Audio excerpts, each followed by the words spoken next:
Welcome to Money Talks with Attorney Coral. I am Attorney Coral Plez, the host of this show. This is a brand new show, first time on the radio today.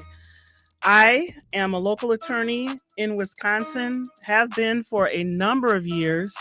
I am a newly elected director to the board of directors for Columbia Savings and Loan Association. And it is Columbia Savings and Loan that is sponsoring this show today. Thank you for joining us. We're going to kick off Black History Month with this show today. And one of the things that I wanted to say, very proud to say, is that Columbia Savings and Loan is celebrating 100 years as Milwaukee's oldest and now only Black-owned bank. So shout out to Columbia Savings and Loan for that huge accomplishment. And I'm so happy and so proud to be on board. So thanks to everyone for joining me today for the first day of my show. Kicking off Black History Month with a credit kickoff. Now, I thought that might be something that would be interesting to a wide range of people. So that's where we will start today.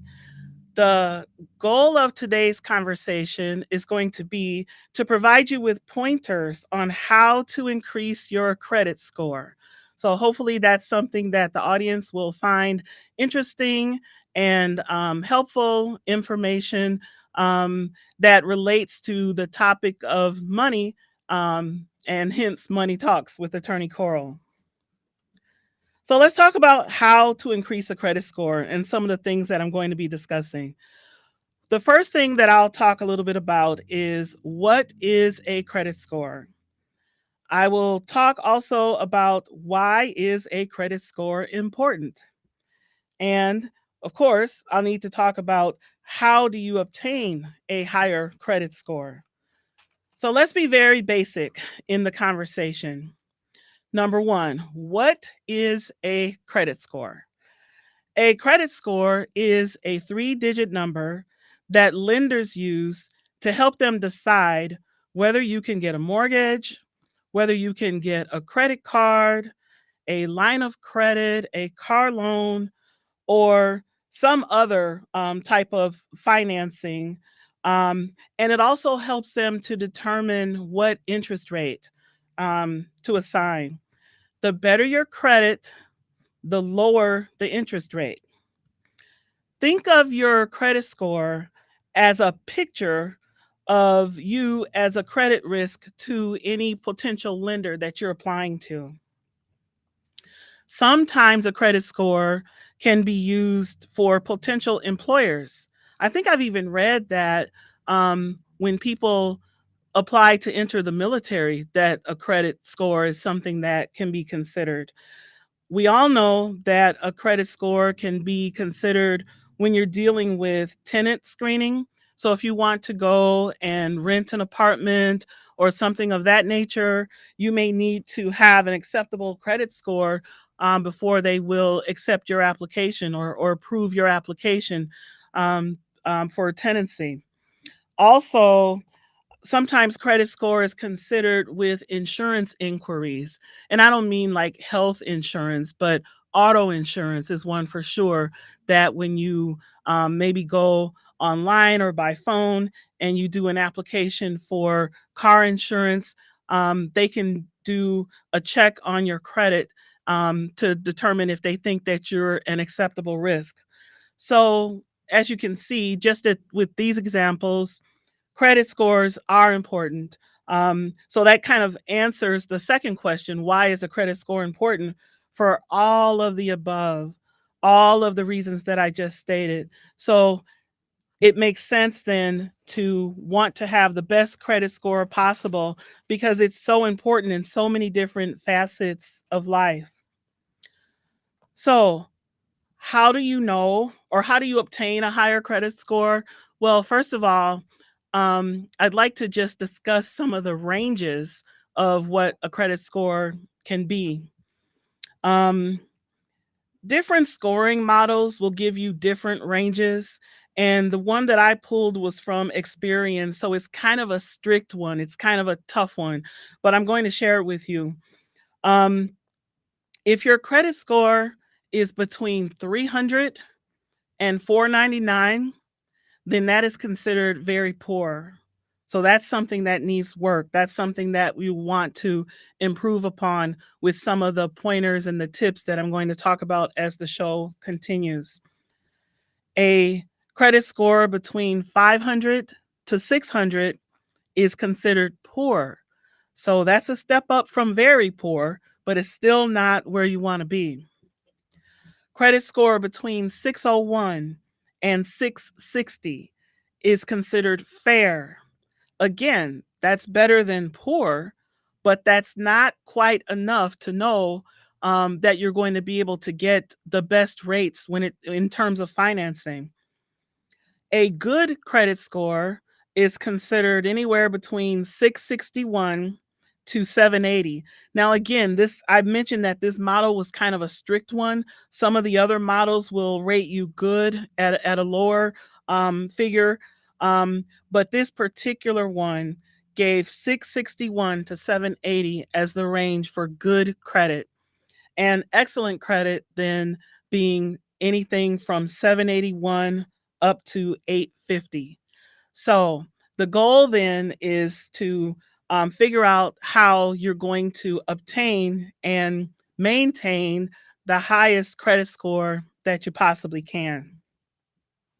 So to that end, um, the quote that I always like to use is that you manage what you measure. Okay. Now, that's a quote that's attributed to a gentleman by the name of Peter Drucker, who's considered to be a brilliant management theorist. And I used to like to read about him in the Harvard Business Review. Um, and he is attributed this quote of you manage what you measure. But it's interesting because I read something recently saying that, claiming that he never said it and that he doesn't think it's good theory, which is funny to me because I actually think that's great theory. And I think that it applies here. So I wanted to use it. So, what do I mean by that? Managing what you measure.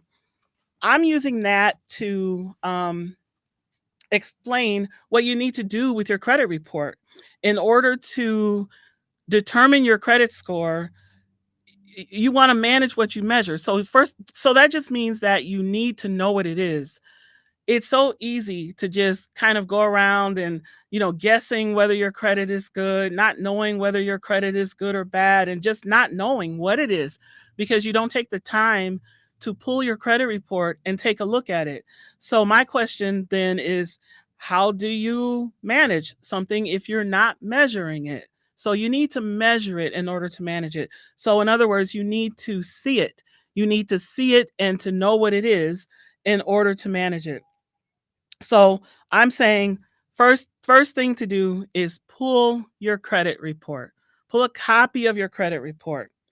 Now, a lot of people know there are three main credit bureaus that maintain credit reports. There's other smaller ones, but we're just going to talk about the three main ones today. So first, and then no particular order, TransUnion Credit Bureau is the first one, Experian Credit Bureau, and Equifax. So any of these three bureaus will have your credit report, and you can contact any of these bureaus in order to obtain a copy of your credit report. Now, there's also other companies that you can sign up for with, there's usually like a monthly fee associated with it, and they help you to pull your credit reports and to track your credit reports. And you actually, I think you get like a monthly update on where your credit report is. If you sign up for something like Credit Karma, or another popular one, I think is Score Sense. So those organizations will help you to monitor your credit, and you can sign up online. But like I said, there are fees associated with those organizations. And there is also a fee if you request a copy of your credit report directly from any of the top three that I've named. Now, it's typically nominal. I think I requested one last year from TransUnion and they charged $10 for it. So, but there is a fee associated with that.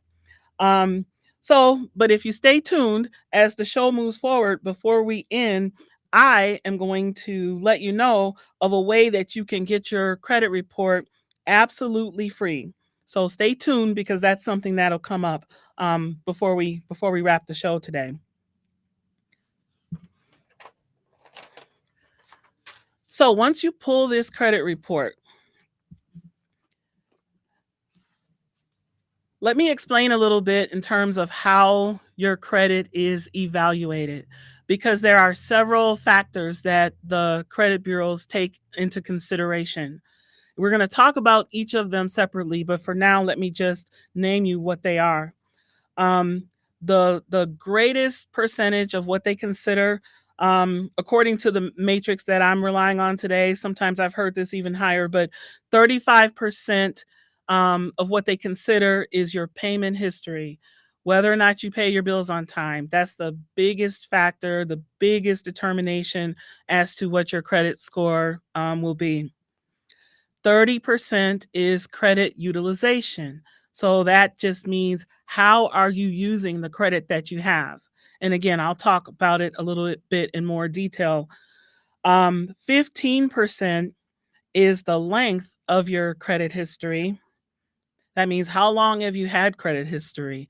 A lot of the younger people, maybe you're 18 and you're just new to adulthood. You're not old enough yet to really have a long credit history. But as you establish credit and you move forward in life, then you can have a longer credit history. So that one means exactly what it says. And again, we'll talk about it in a little more detail. Um, 10% of your score is the number of credit inquiries that are out there. So, in other words, the number of times that someone either takes an application for your credit or they're researching you for some substantive reason.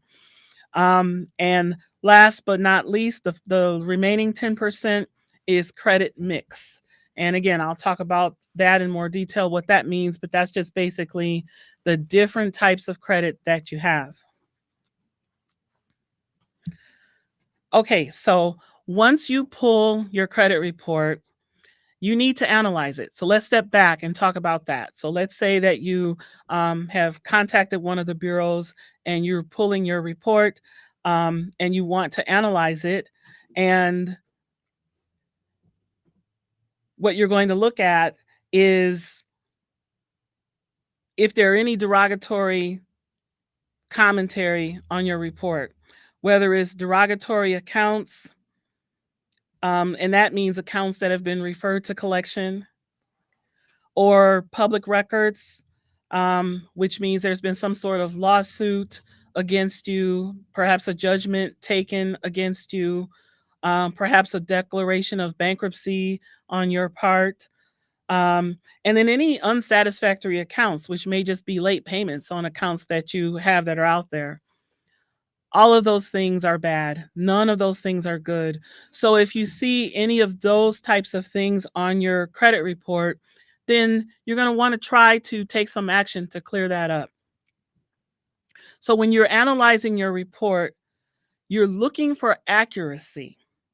So let's say if there is a derogatory account on your report, something referred to collection, and you look at it closely and maybe you find an error. Maybe it's not even you. Maybe it's someone that has a name that's similar to yours or a name that is the same as yours, but maybe you'll notice on there and you'll say, "This is not my account. I don't recognize this. I don't know what this is. I don't know where this came from." Um, then that's something that you're going to want to take action on.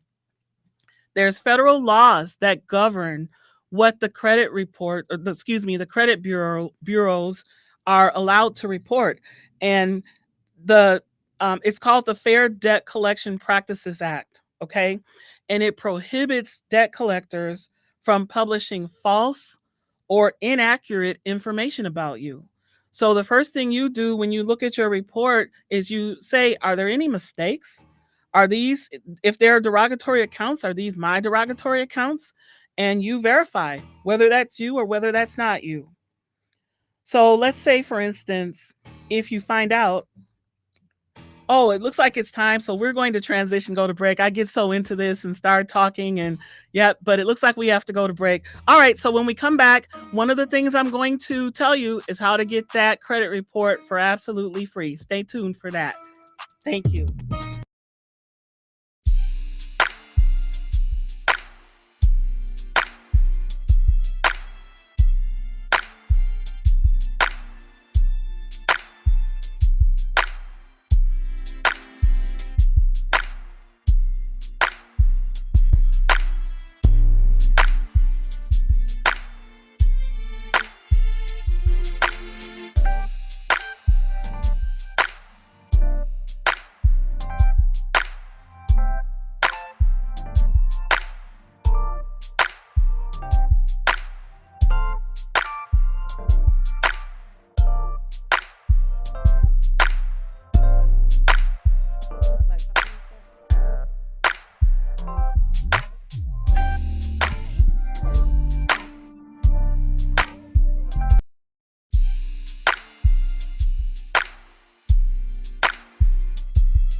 Thank you for joining. We're back from the break. You're listening to Money Talks with Attorney Coral, and I am Attorney Coral Plus. Um, we left off before the break um, talking about once you pull your credit report and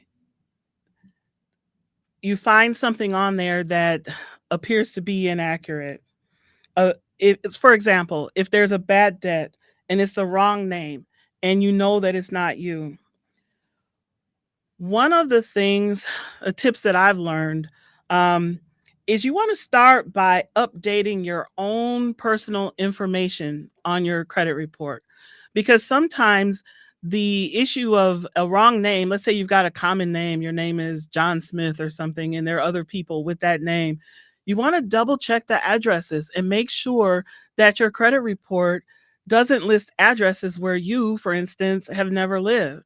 So if you find something like that, you're going to want to write a letter to the credit bureau and dispute the debt, basically saying that, this is not my debt. This is not my name. But before you do that, it's always best to make sure that the addresses are corrected. You want to correct the address on the report even before you dispute the validity of the debt, is because you want to take away any confusion about who you are. So I always say that a good way to get started is just to write a letter to the credit bureau, and you basically you're going to need to identify yourself. You tell them who you are. You tell them what your address is. You tell them what address you want to be listed at. You ask them to remove any other addresses that are not addresses where you currently live or where you have ever lived. So if there's anything on there that is not your address, that's actually a common one. So it's something that's very important to make sure that they are listing accurate information for you. So you're going to need to include a few things along with that letter. You're going to need to include a copy of your driver's license, which needs to show your address that you're asking things to be changed to. You're going to need to provide them with a copy of your social security card so they know that you are who you say you are. And last but not least, you'll need to show them a copy of a current utility bill or something that is addressed to you at that address, so that when you write to them and say, please correct this on my credit, they'll know that you are who you say you are. So I'm going to invite the audience to join the discussion here. If there's any questions so far about what we've talked about, or any comments or anything that you want to add, maybe there's some experience that you've had with this that you'd like to add. The number here is 414 444 5250. I'm going to encourage you to call in. That's 414 444 5250 with any questions or comments or additions to what we're speaking on. So there's a caller. Oh, already. Okay, that sounds good. Hi, thank you for taking my call. Thank you for calling. Okay, I'm with a group of pastors that have a credit deal and program. When Pastor Lewis White took this challenge on, it was free. I don't know if she still offers a free service or not, but it was some things that we done. Like you're going to be giving them a number of how to get the free report once a year, and then there is Credit Karma, which you can go out there, but it doesn't list all three bureaus, only two, and you can get that free. Oh, And with, and then with now, if you want to do it with all three of them, there's a charge to do that. They do charge you to become, to monitor your accounts every so often or whatever. But I know when there's a discrepancy, it's like you have excellent credit, but you have a dispute with someone with the way that they handle their account, and you're going through legal situation about that, they can still jeopardize your 750 credit score. Is that correct? okay. I'm not sure I followed the question. I understood what you said about Credit Karma listing only two, and then that would be a free resource. So I Right, think that's excellent to underscore to the audience. If you want all three bureaus, then there's a charge. But right. you're saying that if there's some legal action pending, Okay, yeah. Now I'm saying, now this is something totally separate. You have okay. a credit score and it's 750, but you're going through some legal situation with a dispute, so you stop paying on the account. Hmm. Now, when they report that you haven't paid for 2 months, that can knock your score down to what? So you're saying that if there's a person that has a 750 credit score and yet there's some sort of legal dispute that's ongoing. You're asking whether or not that can affect the credit score. Well, yeah, I know it can affect it because you're not paying the bill. Right. But so every month that they report you're not paying, how many points does that take off? Well, that's too hard. Oh, so you're asking a specific question as relates to points. Yeah, and that I can't answer. There's an algorithm from what I understand that the different credit bureaus utilize. And it's Hmm. interesting because all three bureaus will often report different numbers. Right. Um, Yeah, I've noticed that. yeah, Because I have gone, when I want to buy something, I go out there and I look at my score. And so when I go see them, I'm kind of comfortable because I feel like my score is good. right. There's nothing to do that. But yet it's not the same numbers that they have. Right. Right. And another thing that I've noticed, and I'm actually was going to talk about this a little later in the show. Um, but one of the things that I've noticed with the three bureaus, they don't often always have even the same accounts listed. So sometimes the account, or you mentioned like if there's a dispute and you're not paying, it may only be reported to one of the agencies. It might not be reported to all three, or it may be reported to two rather than all three. So that happens. Hmm. And so the agencies always have in fact, I haven't seen where there's any that they're the same. There's a different number, because they're all looking at different factors, and every entity doesn't necessarily report to each of the three. So you've got Right. maybe some institutions that only report to TransUnion, and some that only report to Equifax. And so it makes a Um, difference. So yes, I wish I could answer your question and say how many points that would precisely be, but there's a variety of factors that they take into account with an algorithm. So I'm really not able to specifically answer that. But you're right, okay. you're going to take a hit. Yeah. So thank you for that. And I'm going to be waiting for your later programs when you start talking about investment, especially when you're up in age. What is the Okay. smart thing to do? Okay, Okay. great. Well, I'm going to All right. look forward to speaking to you again then. Thank you. Next caller. Hi, I'm listening on YouTube. Great show and congratulations. Thank you. Thank you. I'm at the point where you were going over the address discrepancies. And my question is, what if you had a medical bill that they did a judgment on, but you paid it off and CCAP shows that it's paid? How do you go about removing like any paid judgments, or if they have like the wrong initial in your name, or if they have you as the second or the third and you're just John Smith only? Does that play impact on your credit score? It absolutely can, because there should be precision with how these matters are reported.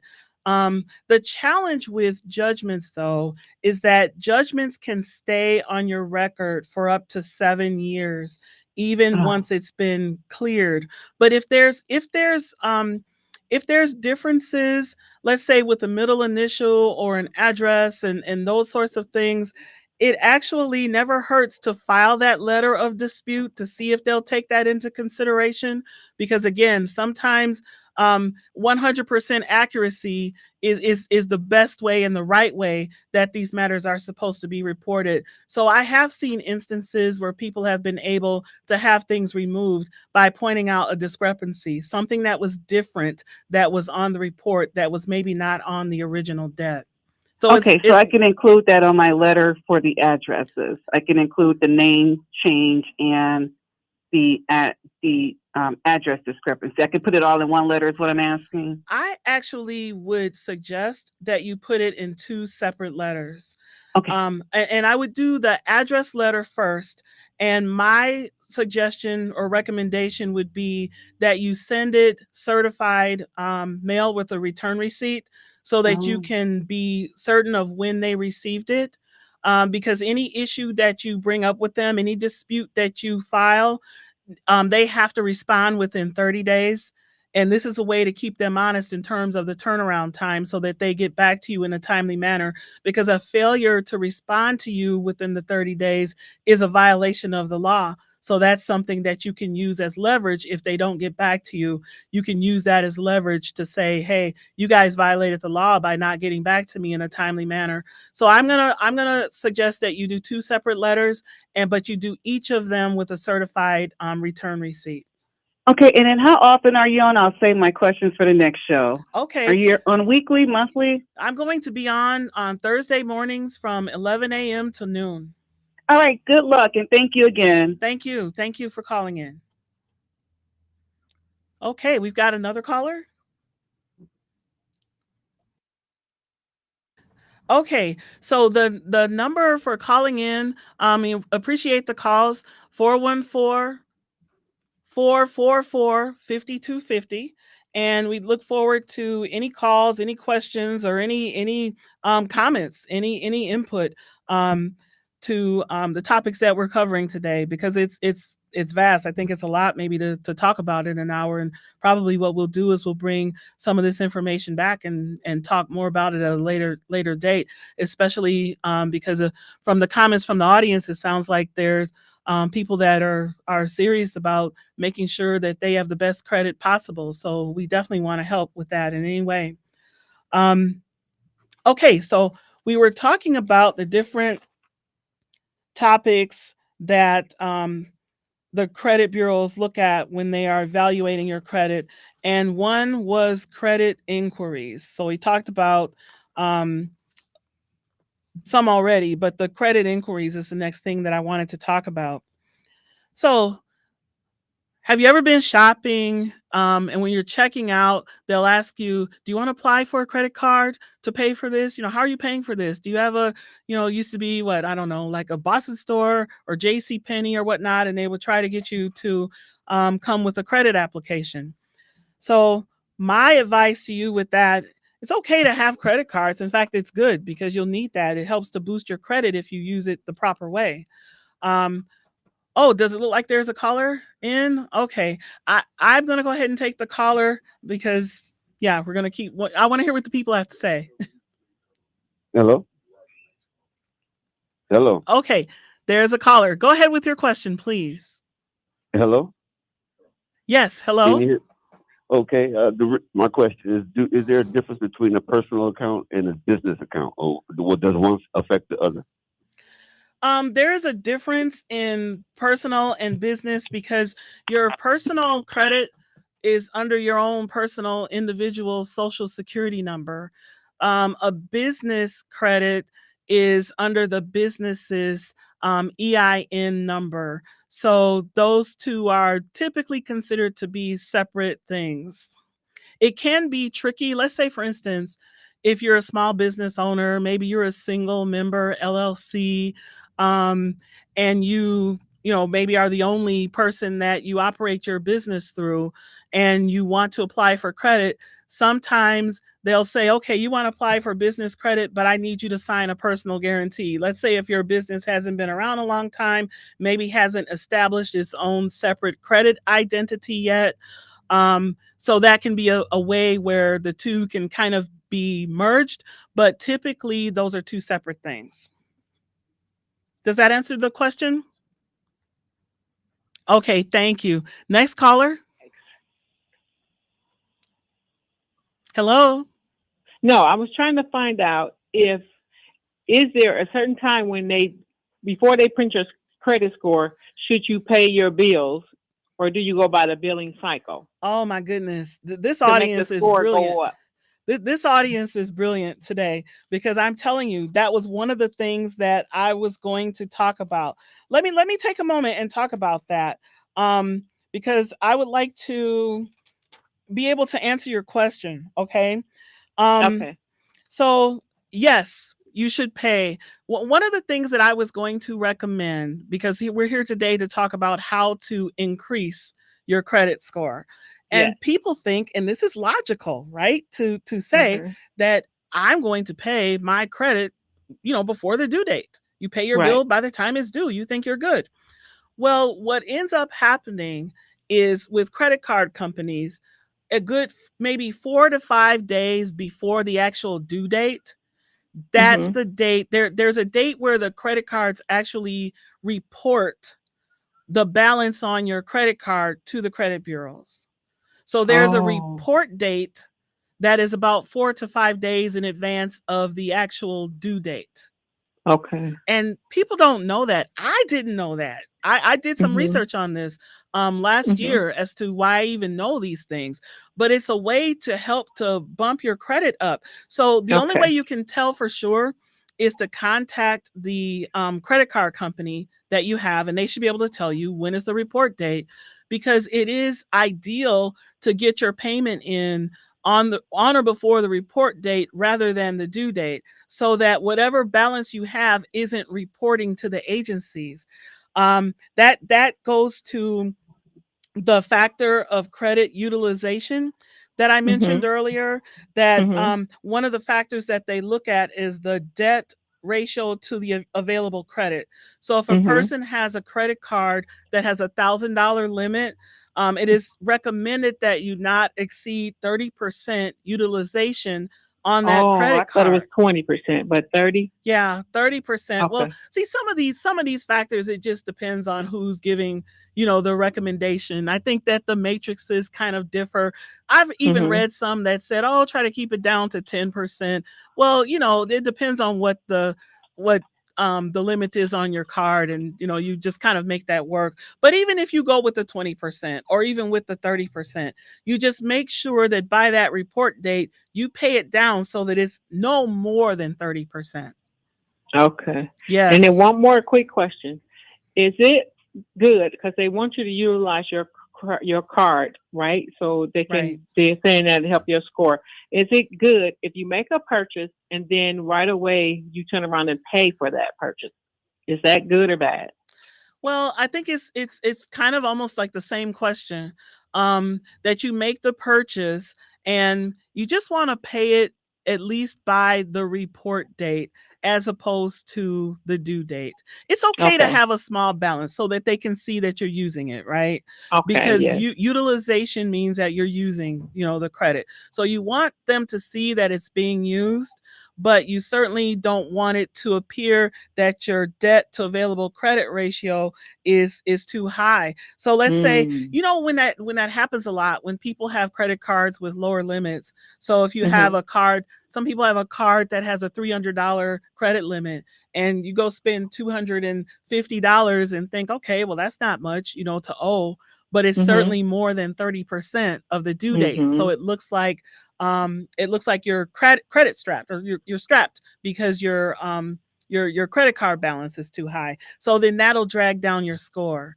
So, but Okay. but you have the right idea though. That's an excellent question. It's something that I plan to talk about today anyway, because I think the average person doesn't know that. But that is one quick way to get a boost in your credit score. Okay. Thank you. Thank you. Thank you for I calling in. appreciate the show. Thank you. Thank you.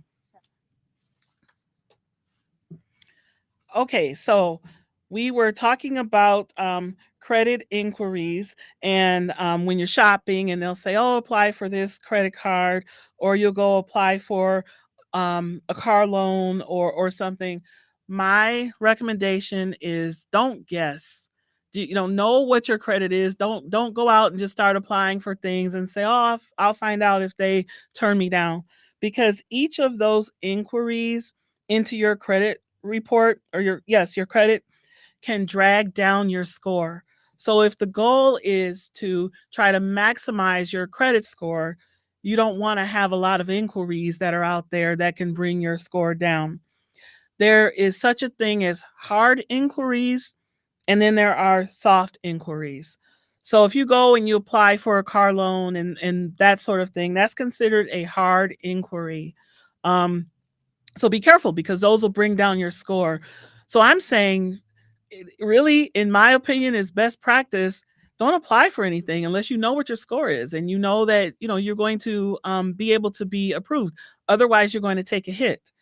Soft inquiries are something like I mentioned earlier, with an inquiry about insurance, car insurance. So you can be on the phone with someone trying to get a good rate on car insurance. They can make a soft inquiry. And with those types of inquiries, they don't count against you. Those are just, a matter of course. Those aren't things that count against your credit score. Um, but if there are inquiries, this is another thing to look for when you are reviewing your credit report. Look for any inquiries that you did not authorize. because again, this is something else that can be disputed to clean up your report. So as you go through, there will be a section in the report that lists whatever the inquiries are. And if there are inquiries there that you know that you did not authorize, then you're able to write a letter to the credit bureau to dispute those inquiries and ask that they be removed. And once they remove them, then that's something else that'll bump up your credit score. The next topic is, well, first let me ask if there are questions. I'll just repeat the number back, the 414-444-5250. If you have any questions, any comments, anything you want to add to the discussion here today, anything at all is helpful. We're all about seeking information. Credit mix is another factor that the bureaus look at. And so what that means is they want to see that you have a variety of different credit sources. So for instance, a mortgage is something that will be considered. Revolving credit is another type of credit. That means like credit cards or lines of credit. And they also look at installment loans. Now, technically, mortgage is an installment loan, but mortgages tend to have their own separate category. So the installment loans that they really look at as installment loans in this notion is like something like personal loans or car loans or even student loans. So those are different types of credit. So the installment loan is, okay, there's a balance that you owe and you're paying monthly to chip away at it, to pay it down. A revolving credit is what we've been talking about in terms of having a credit card and you go out and you utilize that card, but then you make a payment on that based on the amount that you spent. And then, of course, we all know what mortgages are in terms of your home or some other property that you own. Another one of the topics, I think this one was 15% when I was going through the percentages, the length of credit history. Again, this is one where people tend to make a big mistake in terms of paying off a credit card and then closing it down. I've done it myself when I just didn't know not to. So I'll use myself as an example. So I had a credit card with a bank, and it was issued back in 2005. I utilized it. I paid it off. I was done with it. I closed it out. Didn't think that that was an issue. Closed it out back in 2013. And it was fine because it was still reporting on my credit. It was showing timely payments and good solid credit history until TransUnion has a policy that they will take accounts off if they're more than 10 years old. And this, I shouldn't say 10 years old, but if it's been 10 years since you closed. So this account was closed more than 10 years as of 2023. So they just removed it from my report. Well, the problem with that is that that was a good, solid, almost 20-year-old account history. That it gives a good length of credit history. So if you take an account off that's older like that and you open a couple of new accounts, which I had done, then my credit history, at least as relates to the credit cards, was looking a lot shorter than it actually was. So if that makes sense to people, that's a very important point. So if there's questions about that, 414-444-5250 is the number to call in. And we'll take those questions if there are with respect to that. Okay, so we are about to go to break. And when we come back, I am definitely going to give that information about the free credit report and how you receive it.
Milwaukee Times Printing and Publishing's print, not just copying. 414-263-5088. 414-263-5088. Hey Milwaukee, get ready for a breath of fresh air with Community Heartbeat, your go-to show for health and wellness in our vibrant city. Tune in the last Friday of every month to join us on a journey toward a healthier Milwaukee. Community Heartbeat is not just a show, it's a movement dedicated to bringing our community together through wellness. Call in during our live show the last Friday of every month from 7 a.m. to 9 a.m. Share your thoughts on social media using hashtag Community Heartbeat, and let's build a healthier Milwaukee together. 2024 is the year of the entrepreneur. If you set strong goals for your business that includes scaling up, locking down basic business principles, sharpening your entrepreneurial mindset, building wealth, and more, then the successful way of entrepreneurship and obtaining wealth Premier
Okay, welcome back. This is Money Talks with Attorney Coral. I am Attorney Coral Plez, and I have enjoyed so much speaking to you all today. The callers that called in, we thank you so much. I did what attorneys do and talked so much that I ran out of time. So that's good because I'll be back with you next Thursday with more Money Talks. There's a lot more information that I wanted to relay with respect to credit scores and why they are important and how to increase and improve that score. So I'll definitely be sharing that information in the weeks to come. And any other helpful recommendations that I know of or that callers who join us know of, I'm going to always invite that input. So, as I promised, I'm going to give you information on how to get your free credit report. You can go to annualcreditreport.com. That is a centralized website to obtain a free copy of your credit report each year. That is annualcreditreport.com. So, good luck to everyone, and I'll be looking forward to speaking with you again. Money Talks with Attorney Coral.